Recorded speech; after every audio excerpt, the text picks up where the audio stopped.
You know, Beau, I'm going to do you a favor. I'm going to write you a prescription for a new medication that's really going to help you out. It's going to help you see clearly now the rain is gone. It'll give you clarity with everything. It'll help with your ADHD and anxiety, and all your problems will wash away. They'll wash away as long as you remember this one simple instruction. Always with water. Always. Beau is Afraid was written and directed by Aster, who did films such as Hereditary. This was his feature film debut. He'd done some other work, but this was a hell of a goddamn debut with an Oscar-worthy performance by Toni Collette, career-defining, even though she'd been doing incredible work since The Sixth Sense and The Hours. And recently, she was even pretty good in Mafia Mama. Mafia Mama is definitely not as good as Hereditary, but I wasn't nearly as kind to this movie as I should have been the first time I watched it. I praised it quite a bit, but with rewatching, not only is it incredibly fucked up, but is one of my favorite horror movies of all time and one of my favorite movies of the 2010s. And then Aster followed that up with Midsommar, a movie that was very divisive. Very, very divisive. Some people thought it was just way too weird and way too messed up, as opposed to Hereditary that was totally grounded in reality. But Midsommar, Florence Pugh, incredible actress, absolutely incredible. This, Little Women, a little bit later on in 2019, and she's done great work since. Incredible actress. And you want to talk about a hell of a goddamn way to have just a two-headed monster. And now, how will Aster do with his third movie, which was given a hell of a goddamn marketing campaign. I remember seeing the first trailer and thinking, Joaquin Phoenix, okay. I've liked him in quite a bit of stuff. Gladiator, Walk the Line. He was great in Walk the Line. Movie wasn't great, but he was great. And Gladiator is pretty much the movie that made me appreciate him as a great actor. Because he was just so goddamn great as the villainous little bitch boy, as it were. I mean, that's about the best way to describe him. And Joaquin Phoenix plays Beau, who is afraid of everything. Literally afraid of everything. And the story of this movie, such as it is, the best way I can describe it, he has a bit of a weird relationship with his mother. His mother wants him to come visit, but he lives in a really, really weird area. Like the most fucked up apartment complex and city block radius that you may have ever seen this side of, I don't know, any crazy horror movie. Anything this side of maybe Jason Takes Manhattan as far as cliches and everything. It's nuts. There are drug addicts, there's criminals, all kinds of people, all kinds of messed up stuff. Even a trip just to the convenience store across the street fills Beau with so much anxiety and anger and just insanity. He's so neurotic and filled with anxiety and ADHD and all this stuff, and he's on medication. He talks to his therapist, and so much craziness is happening in his life, and he wants to go visit his mother, but then a weird series of events leads him to not doing that. And he calls his mother, and then he finds out, suddenly he gets a phone call that his mother has suddenly passed away. And now, instead of visiting his mother, he has to go to her funeral. And then a car accident ends up laying him, up for a while with Nathan Lane and Amy Ryan. And then from there, things get really goddamn weird, as opposed to how normal things were up to that point. I want to say right now that depending on how you felt about these movies, Midsommar and Hereditary, if you liked Hereditary, hated Midsommar, or if you liked Midsommar, hated Hereditary, or if you hated both of these, depending on how you feel about Aster's previous work, this film is not going to sway you. This is also his longest film, his most ambitious film, because as far as the budget, $50 million budget, and you can tell where a lot of this went. One, probably to get Joaquin Phoenix, because he is a high and in-demand actor, and possibly in high demand. He could be high while being in demand. I'm not here to judge. Hereditary had a $10 million budget, grossed about $82.5 million worldwide, and then Midsommar had a $9 million budget and grossed only $48 million worldwide. That's a bit of an alarming, drop in returns, but Hereditary was obviously better received as far as, I guess, by mainstream audiences. And this also does come to us from A24, which has some of my favorite movies I'm just going to show here. Saint Maud, really goddamn good. X, Pearl, I'm a Star, and my second favorite movie of last year, Everything Everywhere All at Once. What was my favorite movie of last year? You have to check out my list to figure that out. So, Beau is Afraid. How to describe this movie after that without getting into spoilers. The movie is incredibly fucked up and is a journey into grief, guilt, and godlessness. Abandon all hope, ye who enter here. This movie is insane, as opposed to the other two movies that he's done. This may be his most polarizing film yet. And I loved every goddamn minute of its near 3-hour runtime. There were numerous times, I will try to transcribe my feelings, where I'm like, oh, okay, this is kind of weird and everything, and my God, he lives in the worst apartment complex and neighborhood ever. This is terrible. Whoa, man, what in the world is going on? I thought In the Heights took place in dilapidated areas, but this is really insane. And then, oh, okay, I see where they're, and what's going on? Why are there weird people? Why are people doing this? Why are people ingesting those things? Why are people acting suddenly strange? And why are people treating Beau like he is such a goddamn cancer to society? Why is all this happening? Why does Joaquin Phoenix seem like he, all this bad stuff is happening to him? Is it because he's a victim of circus pants? Or is it because perhaps he did really bad shit earlier in his life, continues to do bad shit? This is how he is interpreting this stuff. And maybe he is as guilty of this stuff happening to him as the people are perpetrating it towards him. This is just a wild, crazy ride that I know is probably not going to do that well in theaters. If you watch this movie and you hate it, I will totally understand. I will absolutely totally understand. But I will tell you, as somebody that appreciates Ari Aster's willingness to take bold steps, and the fact that A24 is willing to fund something like this. Of course, there was a thing called Square Peg Productions, Square Peg Films. I was not aware that my friend Noah on Twitter got into, pegging filmmaking. If Noah watches this up to this point, he's going to hate me. Hi, Noah. Hope you're doing well. So, nevertheless, Beau takes a journey. First, the journey was going to be to visit his mom. And now the journey is to get home for his mom's funeral. Because, and I'm trying to keep this as spoiler-free as possible, but when it gets violent, it really does get violent. When it gets horrifying, it really does lean into the horror. And when it gets comedic, it's comedic sometimes because if you don't laugh, you're just going to say, what's going on? What's going on? Ari Aster, how many drugs was he on? I don't know if we're ever going to be able to answer that. And I mean that with respect, because I respect the hell out of Ari Aster. I would love to see more interviews with the guy because he just really understands great filmmaking. Insane filmmaking, but great filmmaking. Beau is Afraid was incredible. It is one of my favorite films of the year, and I can totally see some people not agreeing with that. I can see some people thinking that it's self-indulgent, bloated, and yes, you could argue that maybe the 3-hour runtime was a little bit goddamn long, but everything, I guess, sort of made sense.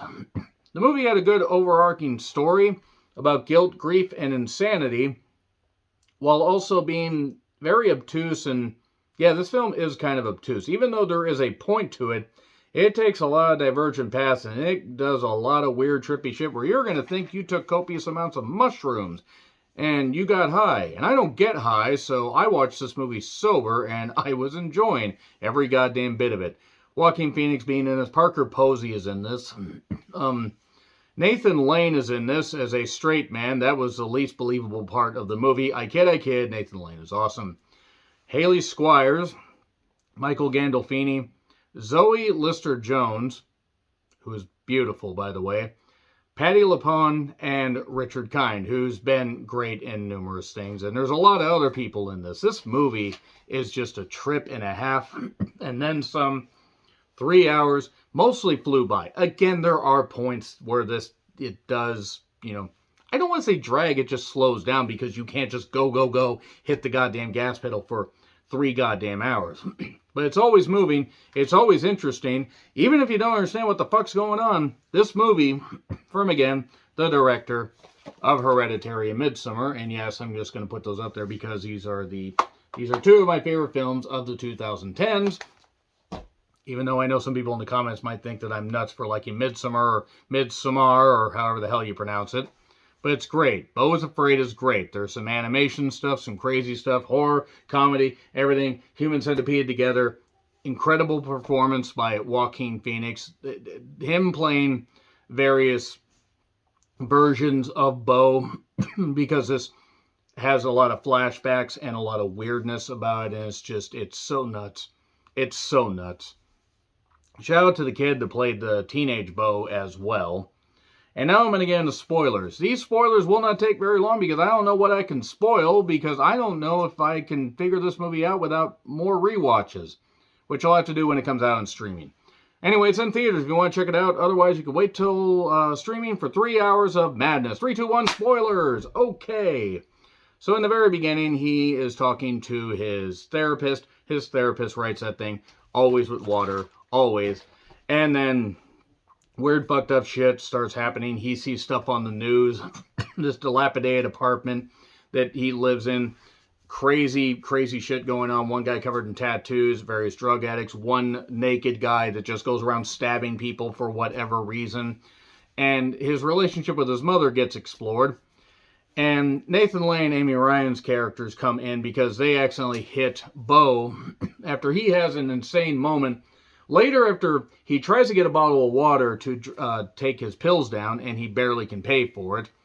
And then people trash his apartment. He's sitting out there on the scaffolding, waiting for the goddamn, party to die down. Now his stuff's all fucked up because everything bad happens to him. And then he is trying to book another flight after talking to his mom, and then he calls his mom's phone, and this UPS driver answers the phone because it smelled something weird. He smelled something bad in the house, and it turns out his mother's dead. His mother was decapitated by a chandelier. Well, shit. So then Beau is taking a bath because he's freaked out about his mother dying, and suddenly there's this weird guy in this enclave area that somehow he managed to do like the weapon of choice thing that Christopher Walken did. And then he's struggling, he falls down, and they tumble around and everything in this bath full of water. It's incredible. It's like watching Whitney Houston and her daughter go together. Oh, this is going well. And then Beau freaks out and he runs out the goddamn door, and then he gets hit by Nathan Lane and Amy Ryan. And they take care of him, but also they have weird shit going on, like there are people they take in. They have a daughter, but there are weird people that they take in. Or maybe that's not her daughter or their daughter. It's kind of a little obtuse and a little bit weird. He's having these flashbacks, having this weird stuff. He's having, flashbacks when he was a teenage kid and he saw this girl, Elaine, on a cruise and everything and fell for her, but she was kind of pushy with him. And then Nathan Lane's a surgeon. They're fixing him up. It turns out that weird naked guy likes to kill people with stabbing him. And then I assume got killed or something because Joaquin Phoenix didn't die. Or maybe he did die and this is all a goddamn trip. It's entirely possible. It's entirely possible these are the last fleeting moments of his life and he just died on the streets. Like, the way this film lets you interpret some things, it's really hard to tell actually what's really going on. Despite the fact it tries to somewhat explain itself a little bit later. So yeah, Nathan Lane's a good surgeon. Amy Ryan's character, they take care of him. And also there's this weird guy wandering around that apparently used to be a soldier. That, this guy, yeah, he used to be something. He's wandering around, he's doing all this weird stuff. And then also they lost their son. Their son didn't come back from the war as well. They said a lot of stuff, like their son used to be in the military. And then Beau ends up in a situation where the daughter, or maybe not daughter, freaks out because he's in her room, sleeping in her room, even though he offered to sleep on the couch. She freaks out. Instead of throwing paint on the goddamn thing and painting Beau on Nathan's room, Nathan's the brother, I assume. Or maybe not the brother. Maybe this is a weird cult house. And then she drinks paint and then passes out and dies. And the mother's freaking out. And then, and Beau runs into the woods, hits his head, and then starts having weird fever dreams. Like this Renaissance traveling theater group is there. And then we get more flashbacks where the mother describes that, oh yeah, your dad passed away on our wedding night. Right when he conceived you, he had a heart murmur. It was the first time we had that either of us had fucked anybody, and he died right after he came inside me. What? That's a weird wedding. No wonder the mother was screwed up. And then we get Beau like getting out of this Renaissance fair thing when he does this he watches these great performances. And then the story's told about a man, who's gonna a man the performance is about a man that takes off on a journey. He gets separated from his wife and his children after homesteading a particular area in the Wild Wild West, is straight into the Wild Wild West. And then Beau realizes, this is my story, but he's freaking out, he's all old, he's doing whatever, and then this play within a play starts happening, and then this weird military guy shows up and starts shooting up everybody, seemingly being the son that didn't not come back the same way from the war. And then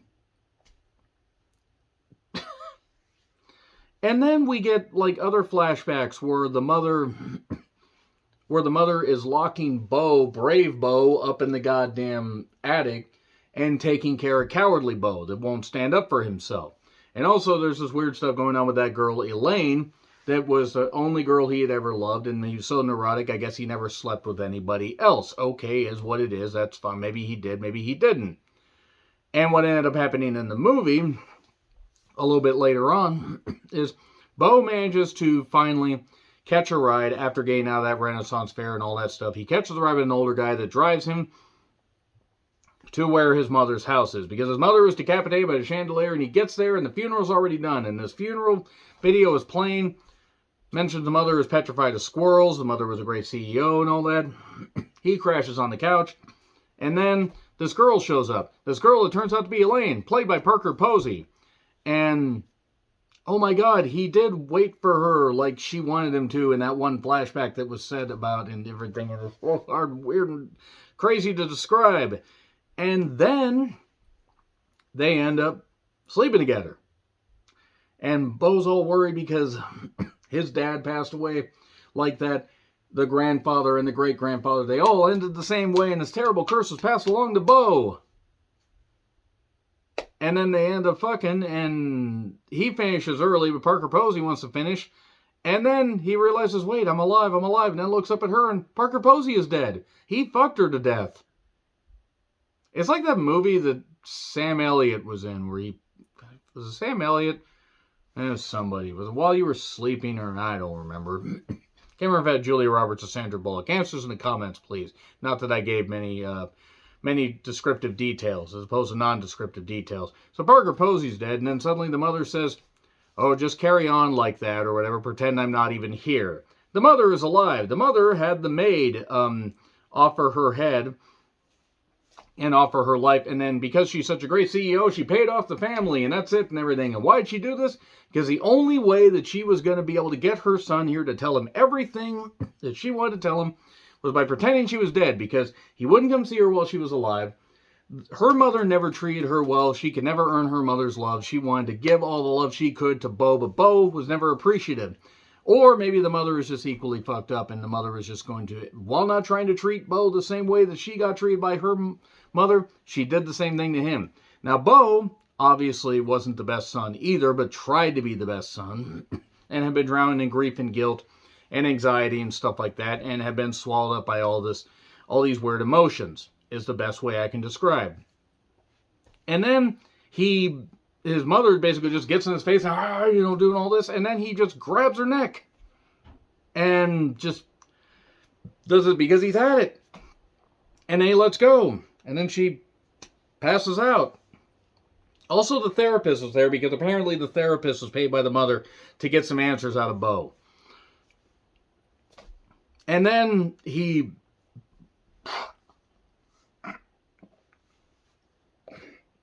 best way I can describe this is Beau freaks out and takes off on a boat, then ends up in some weird cave that it is hollowed out and it's like an arena.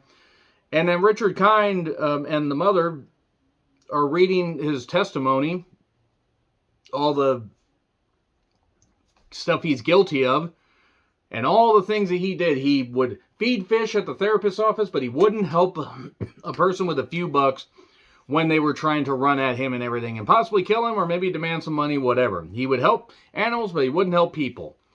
And he wouldn't call his mother. His mother had to do this, and he ended up killing his mother and all this grief and guilt and everything. And then the motorboat that he's on stops running and then tips over, and then he just sinks down, and he's caught under the boat, and then he dies. And that's literally the end of Beau is Afraid.